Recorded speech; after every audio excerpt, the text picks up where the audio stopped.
E o capitão colocou o nome de Monte Pascoal, e a terra, terra de Veracruz. E dali avistamos homens que andavam pela praia, uns 7 ou 8, segundo disseram os navios pequenos que chegaram primeiro.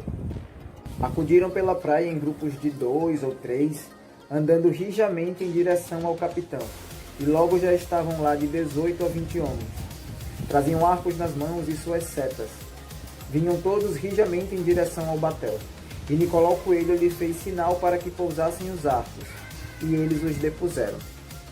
Esse trecho aqui da carta de Pero Vaz de Caminha, ele está tratando já aqui uma descrição de como foi o primeiro contato entre portugueses e os indígenas aqui, que já habitavam o Brasil. Os indígenas, pela descrição, vocês conseguem ver, vocês não têm acesso aí à carta na íntegra, vocês conseguem ver que os indígenas eles tinham mais uma sensação de curiosidade, de ver o que era aquilo, né? Aquele homem branco que ele estava entrando em contato pela primeira vez. E por mais que estivessem armados, é bom a gente sempre lembrar, que os índios andavam armados para caçar seu próprio alimento. Tanto é que nesse contato eles foram pacíficos, né? E os portugueses, no caso aqui citado, pede para eles colocarem os arcos no chão para desarmar, e eles se desarmam para entrar em contato com esse povo pela primeira vez. Vamos falar então da descoberta do Brasil. Vamos começar com essa aula que fala sobre a chegada dos portugueses, esse primeiro contato com os índios, e vamos abordar aqui que, tradicionalmente, a historiografia defende aí, né, que a descoberta do Brasil aconteceu por um mero acaso, né? Então, a saída dos portugueses lá de Portugal buscavam uma nova rota, buscavam sempre novas rotas para chegar nas Índias e manter o seu comércio. E inclusive algumas desses navios que saíam tanto em busca do comércio quanto em outros assuntos relacionados aí às novas descobertas, aos novos mapeamentos, eles iam tendo aí, né, outros sentidos. Porém, a ideia de chegar num novo continente, de chegar aqui numa terra que ainda fosse desconhecida, não era a ideia de base dessa população, né? A população, eu falo, esse grupo que vivia aí nos mares, né? Os marinheiros de Portugal.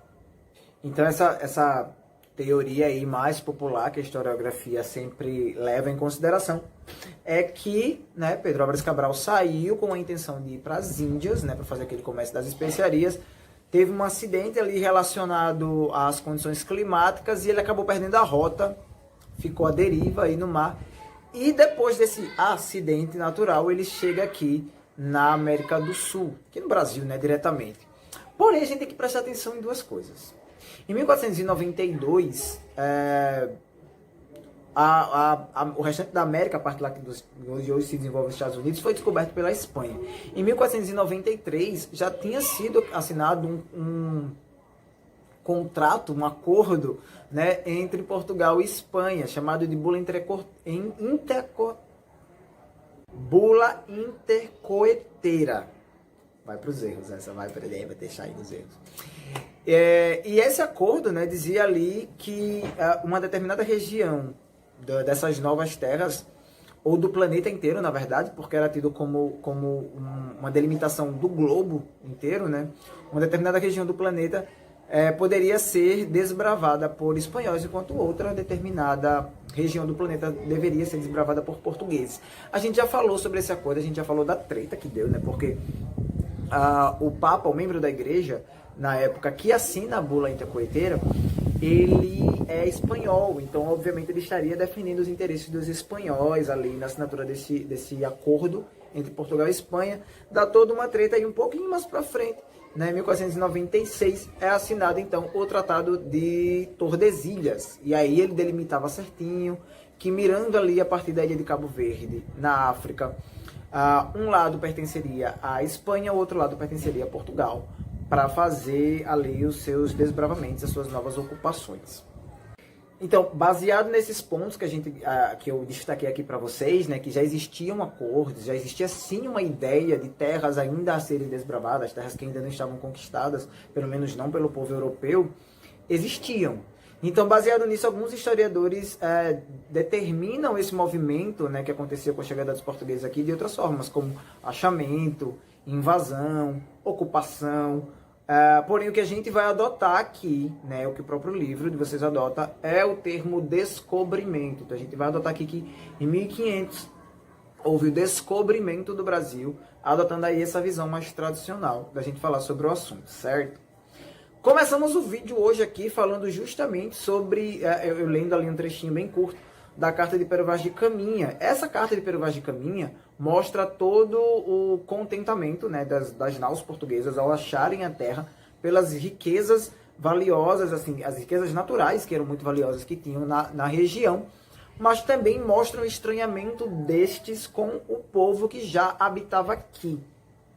Que pelo menos isso eles não vão negar, eles não vão dizer aqui que chegaram numa terra que não era habitada, eles confirmam a existência desses habitantes. Inclusive no vídeo passado falamos o porquê que esses habitantes passam a ser chamados de índios e que hoje, né, o porquê que hoje o correto é usar o termo indígena. Se você não lembra, dá uma olhada no vídeo da semana passada. Antes de se chamar Brasil, nossa terra teve ali outros nomes, alguns até que vocês já conhecem muito bem, né? Ilha de Vera Cruz, Terra de Santa Cruz, depois Mundos Novos, né? E Terra de Papagaio, que inclusive deu tema ao texto que a gente discutiu na semana passada, né? Por causa da quantidade de aves raras aqui e muito coloridas. Inclusive o uso das penas dessas aves pelos próprios indígenas e como eles viviam ali, né? Tipo em comunhão, próximo dos animais, próximo das árvores, o que em Portugal não, na Europa por inteiro, né? Era algo muito estranho.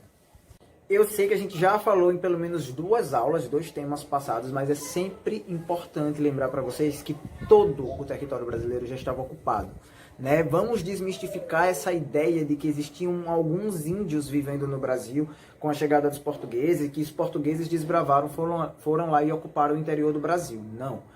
Todo o território brasileiro já estava ocupado. Eu vou colocar aqui mais para frente para vocês um mapinha aí, né? Olhando aí essa ocupação e todos os troncos culturais indígenas que estavam espalhados pelo Brasil. E chamar a atenção para o seguinte fato. Com a chegada dos portugueses, começa já o desmatamento aqui no Brasil. Pois é, né? Primeira vítima, pau-brasil. Hoje em dia o pau-brasil está em extinção. É uma árvore que quase não existe. Porém, o pau-brasil, ele existe em abundância em praticamente todo o litoral brasileiro. Ele foi sendo retirado e levado para Portugal, né, transformado sendo sendo comercializado para toda a Europa, pelo seguinte ponto. Tanto era uma madeira muito boa para se produzir móveis e as próprias embarcações, e ele vai ser muito utilizado para isso aqui, mas também pela coloração vermelha que existia dentro da madeira. E a partir dessa coloração vermelha do pau-brasil, eles inventaram um corante vermelho muito mais potente. Então eles transformavam aí os tecidos em tecidos mais vivos, as cores mais fortes. Tanto é que vai ter uma época lá na Europa por inteira que vocês vão ver que a maioria dos reis, a maioria dos monarcas mais ricos, mais importantes, sempre usavam vermelho, porque o vermelho era a cor da moda e porque era um tipo de tecido raro até então, porque não existia essa coloração, essa tonalidade de vermelho tão forte antes da descoberta do Brasil e, consequentemente, do pau-brasil. Vamos dar uma olhada aqui rapidinho sobre os troncos culturais indígenas que já habitavam o Brasil, aí, espalhados antes da chegada dos portugueses. Vamos prestar principalmente aqui no litoral e mais principalmente ainda na região nordeste. E vocês vão ver aí que está quase tudo nesse tom de rosa, né, salmão aí, e amarelo.